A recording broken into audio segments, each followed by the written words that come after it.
The Men's World Cup starts in a week. It is very exciting for round ball nerds such as myself. But if you're the average Aussie sports fan, look, you're probably following so many different sports right now. The NBA finals are on, AFL and NRL both going on. There's cricket. We're playing Pakistan.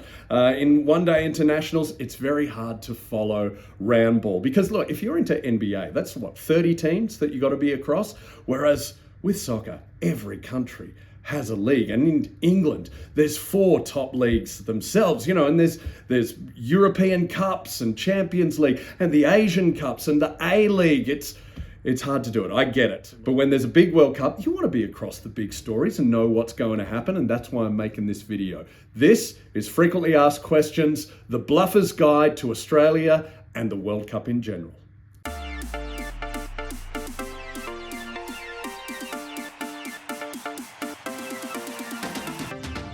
Not on paper, but definitely maybe. The best way to describe Australia in men's football is we're like Ireland in international cricket. We have had some very famous victories and we bat well above our average, considering it is the 5th most popular sport in this country.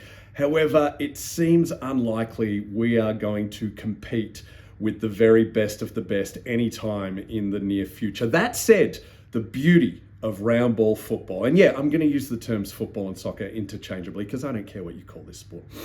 There's a lot more scope for upsets. In, say, Aussie rules, the better team will win 99 times out of 100, whereas in round ball, only about 70 to 80% of the time does the better team win. So there is a lot of opportunity for us to cause some upsets. And Tony Popovich, Socceroos coach, has chosen a very, very young squad. So we don't know what these lads are capable of, but I am very optimistic that we could cause some damage.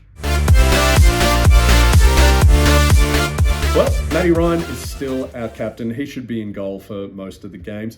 Jackson Irvine, Aziz Behic and Matthew Leckie have all been named in the squad. You should know then, or at least be able to pretend you know who they are. I mean, Matty Ryan will be wearing a different coloured shirt to everyone else, and Jackson Irvine is that one that looks like a barista.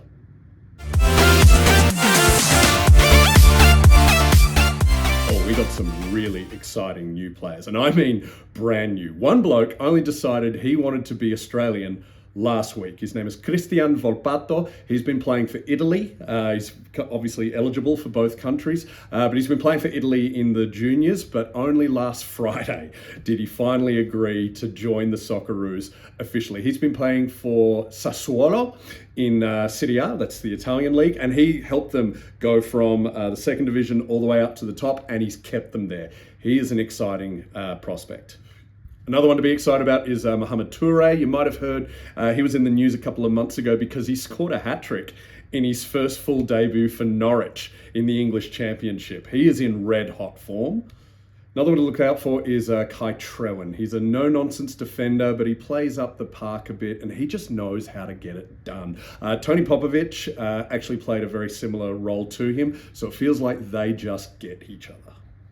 The one I'm most excited about is Nestori Iraconda. He has just turned 20 and he is an absolute firebrand. I remember him playing for Adelaide United a few years ago as a teenager, and he had a real bit of mongrel about him. And he's doing some amazing things at Watford in England, and he could be anything. So I'm really excited to see what he does on the big stage.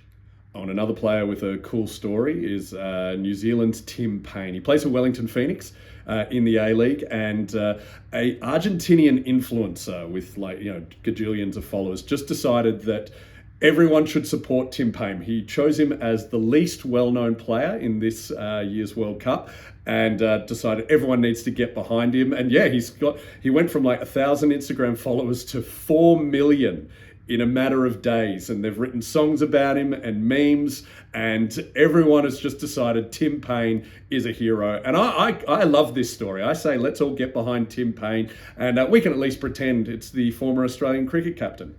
Hope he doesn't text me.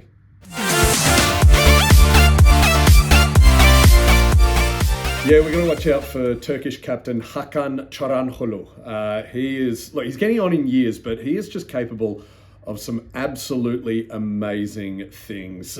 He's kind of like the Turkish Scott Pendlebury, because age is not affecting him at all, and he could be a real threat to us.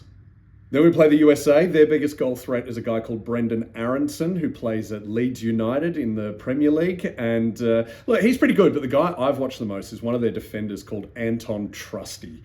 And he is just super reliable, very hard to break down. And yes, his name is Anton Trusty. And yeah, he's going to be hard to get past. And Paraguay have Diego Gomez, who plays for Brighton in the Premier League, and he can kind of play any position on the park. So he's going to be a real thorn in our side. I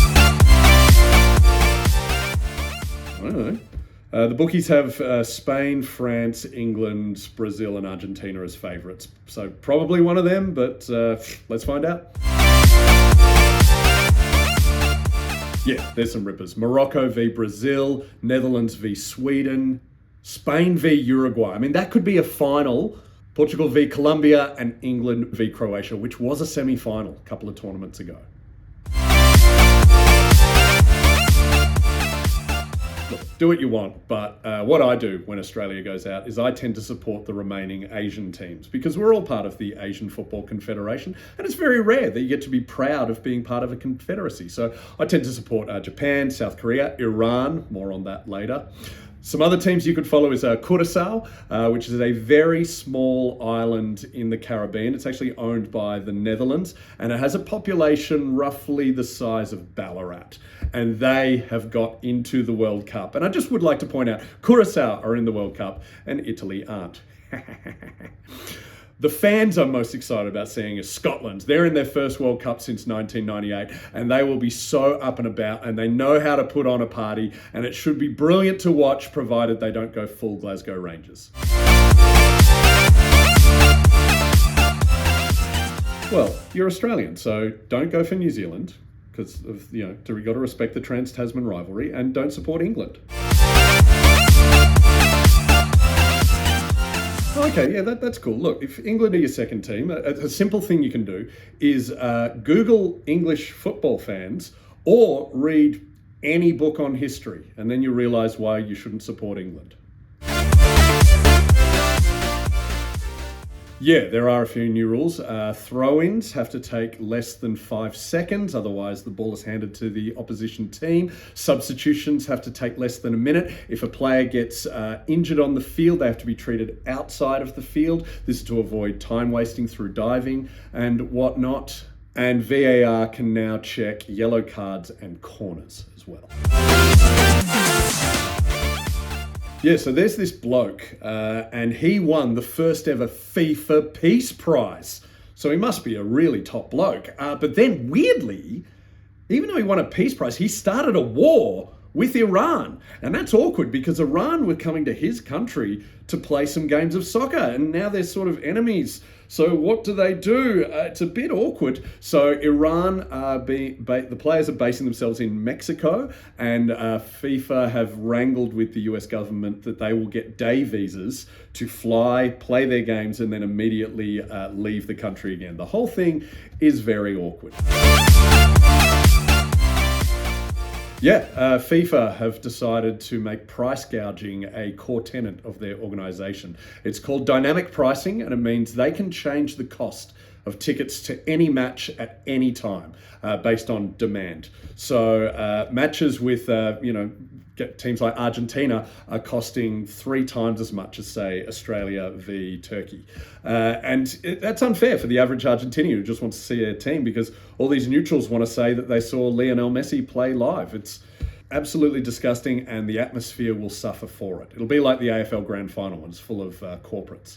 So that's all the questions. If you have any others, please chuck them in the comments. I will answer them. You can hit me up on socials. No question is too stupid. I'm happy to help you appreciate the World Cup for how awesomely exciting that it is.